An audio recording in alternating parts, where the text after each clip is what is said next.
വേനൽക്കാലം വരികയായി. സാധാരണ ചെടികൾക്ക് വേനൽക്കാലം ഒരു കഠിനകാലമാണെങ്കിലും ബോഗൺവില്ല ചെടികൾക്ക് ഇത് വസന്തകാലമാണ് എന്ന് പറയാം.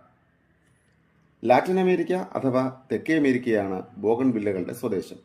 1760 ബ്രസീലിലെ റിയോ ഡി ജനീറയിൽ ഒരു പര്യവേഷണത്തിൽ പങ്കെടുത്ത ഫ്രഞ്ച് സസ്യശാസ്ത്രജ്ഞനായ ഫിലിബർട്ട് കോമസനാണ് ബോഗൺവില്ലകളെക്കുറിച്ച് ആദ്യമായി രേഖപ്പെടുത്തിയിരിക്കുന്നത്. ഈ പര്യവേഷണം നയിച്ച നാവിക കമാൻഡറായിരുന്ന ലൂയിസ് ആന്റോയിൻ ഡി ബോഗൺവില്ലയുടെ ഓർമ്മയ്ക്കായാണ് ബോഗൺവില്ലയ്ക്ക് ആ പേര് നൽകപ്പെട്ടത്. പൊതുവിൽ ഈർപ്പം പിടിച്ചു നിൽക്കാത്ത പോട്ടിംഗ് മീഡിയത്തിലാണ് ഇവ നന്നായി വളരുക. ആവശ്യത്തിന് ജലം നൽകാമെങ്കിലും ഒരിക്കൽ വെള്ളമൊഴിച്ചാൽ അവ പൂർണ്ണമായും വാർന്നു കഴിഞ്ഞതിന് ശേഷം മാത്രമേ അടുത്ത ജലസേചനം പാടുള്ളൂ. വളർച്ചയുടെ ഘട്ടങ്ങളനുസരിച്ച് ഇവയ്ക്ക് രാസവളങ്ങളും ജൈവവളങ്ങളും നൽകാം.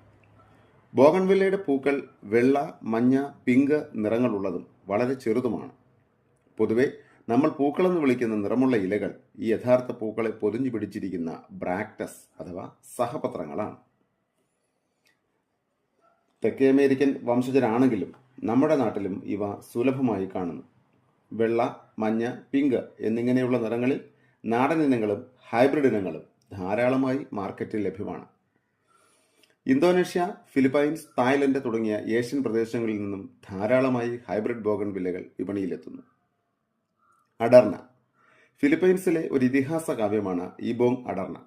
ബഹുവർണ്ണ തൂവലുകളുള്ള സുന്ദരിയും മാന്ത്രിക ശക്തികളുള്ളതുമായ ഒരു പക്ഷിയാണ് അഡർണ. അതിൽ നിന്നാവണം ഈ ചെടിക്ക് അഡർണ എന്ന പേര് ലഭിച്ചത്.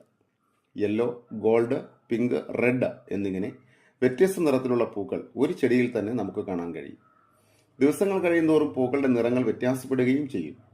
10 മുതൽ 20 അടി വരെ വളരാൻ കഴിയുന്ന ഈ ചെടികളെ നമ്മുടെ ഇഷ്ടത്തിനനുസരിച്ച് പ്രൂൺ ചെയ്ത് നിർത്തുകയാണ് വേണ്ടത്. വളരെ വേഗം വളരുന്ന ഈ ചെടിക്ക് ദിവസം 6 മുതൽ 8 മണിക്കൂർ വരെ സൂര്യപ്രകാശം വേണം. പൂവിട്ട് തുടങ്ങിയ ചെറിയൊരു അടർണ ചെടിക്ക് 1500 രൂപ വരെ വിപണിയിൽ വിലയുണ്ട്.